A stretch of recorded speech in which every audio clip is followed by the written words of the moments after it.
Canada's public service has ballooned by 42% in almost 10 years. Can you believe that? Have your services improved? Is it worth the money? Hello, I'm Adrienne Batra. With me are Lorrie Goldstein and Brian Lilley. So the numbers go back to 2015 when Harper left office, Lorrie, and now to 2024, hopefully when Trudeau will be leaving office soon. And the numbers show a 42% increase in the civil service in Canada. And, you know, it's over 367,000 employees. Brian recently just wrote about the jobs numbers last month, that 28% of the jobs increase were civil servants, or public servants in the federal service. And now it's costing us over $62 billion for all of these employees. And I have to wonder, is Canada getting value when many of our basic services, like getting our passports, couldn't even be fulfilled? Well, no. The key figure, of course, being that the size of the civil services got up, as you said, 42%. That's 3 times the rate of population growth. Population growth since 2015 is 14%. And the total federal bill, as I understand it, is up 68% since 2015. And so, look, governments, we have more people, governments expand, there are new programs. But to me, what happened here was that the pandemic basically broke the idea that we had previously of some restraint in the size of the public service.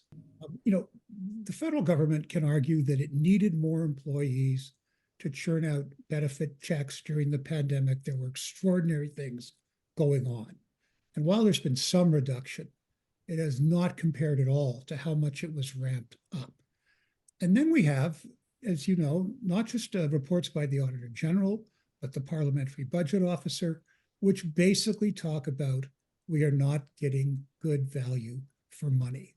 I would note the Parliamentary Budget Officer at one point saying that the document showed there were, substantial payments of COVID relief during the pandemic. And we all agree there had to be COVID relief.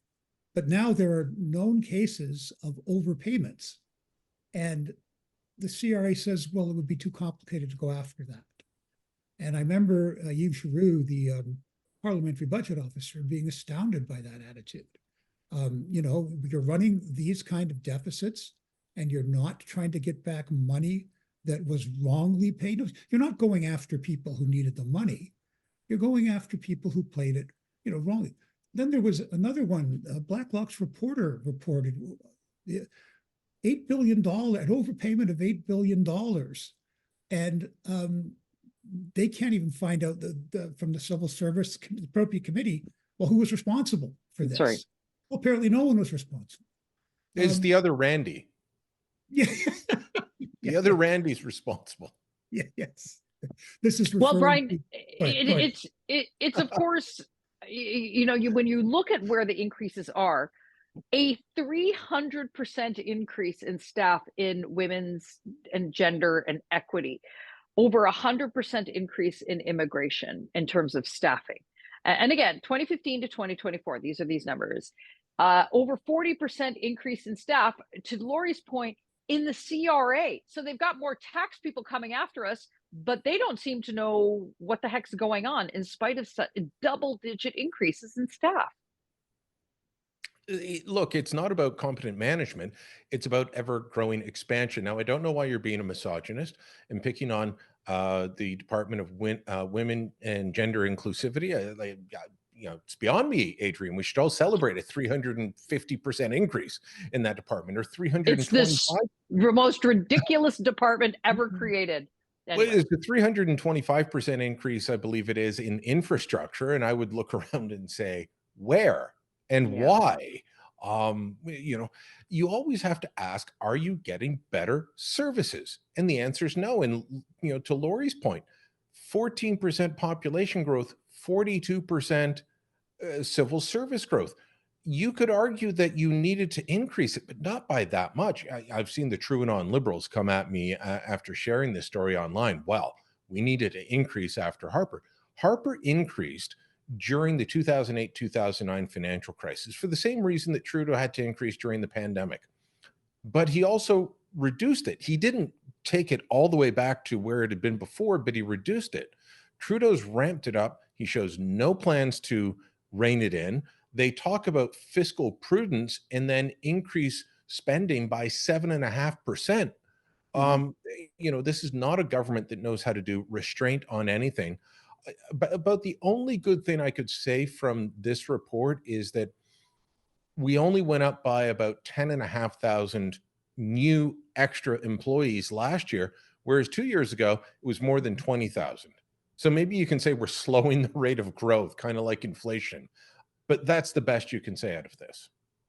Value for money has never really been synonymous with Liberals, Lorrie. I mean, we've been covering them long enough to know that they are very aware of where they spend their resources, like growing the public service. That helps at election time. That's important. Those are volunteers. Those are resources at the polling stations. And all of these things are not done by accident.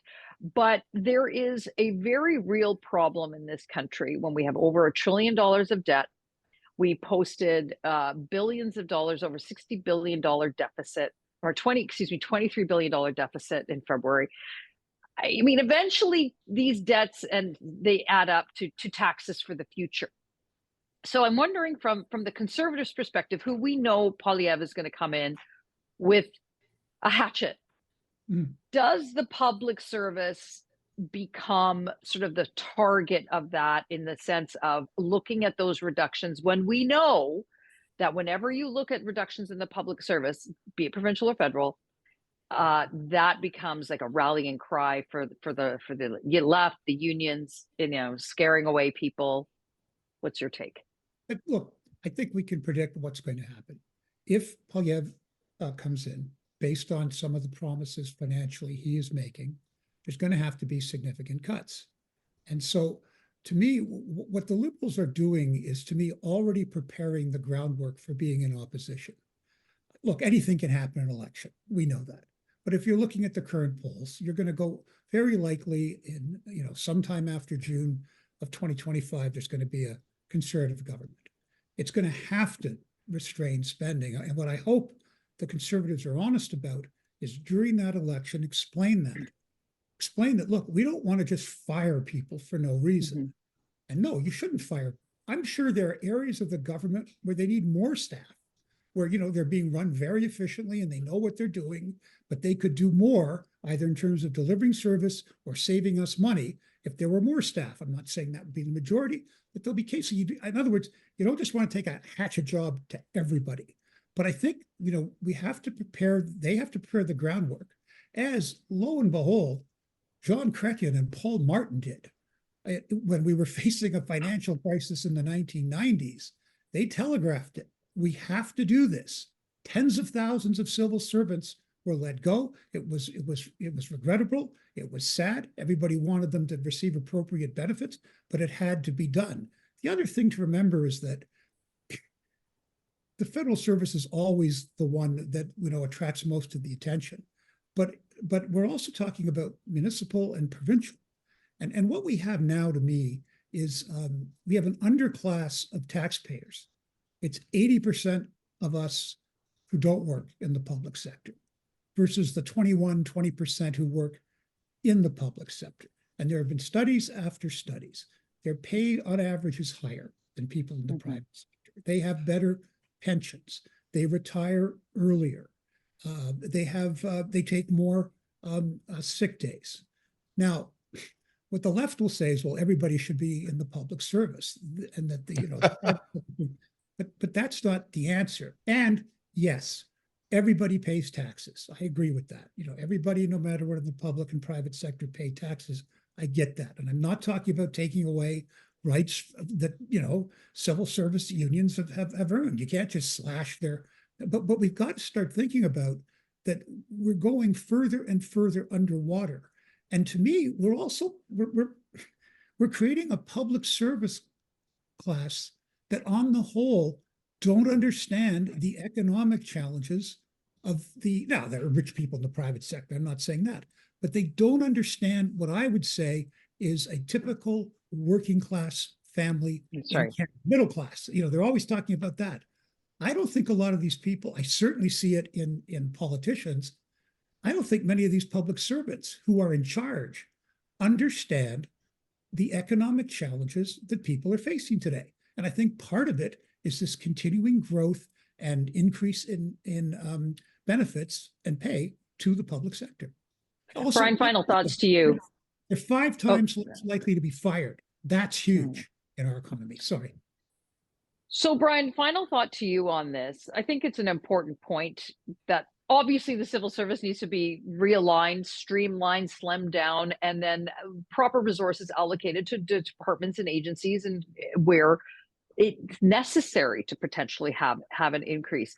But to Lorrie's point more broadly, in terms of laying the foundation for the next likely conservative government, let's just say, how much do they say and project out there? Look, we need to trim down, we need to live within our means and whatnot. How much, you talk to conservatives all the time, you see their platforms, you see what the Pierre Poilievre's talking about. Is he going to project that so it's not so much sticker shock come a year's time? Well, I'll tell you one thing he won't do. He won't pull a Tim Hudak and say, I'm going to fire 100,000 people and make it an election pledge. That's a bad idea.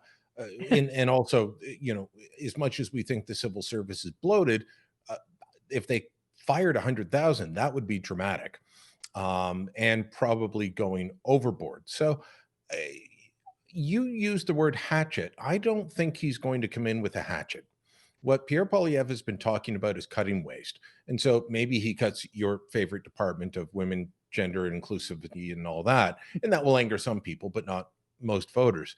But for the most part, I think he's going to come in, reallocate. He'll do what John Manley used to call, I always love this, when Manley was Chrétien's finance minister after Paul Martin left, Manley would say, we're going to take spending from low priorities and move them to high priorities.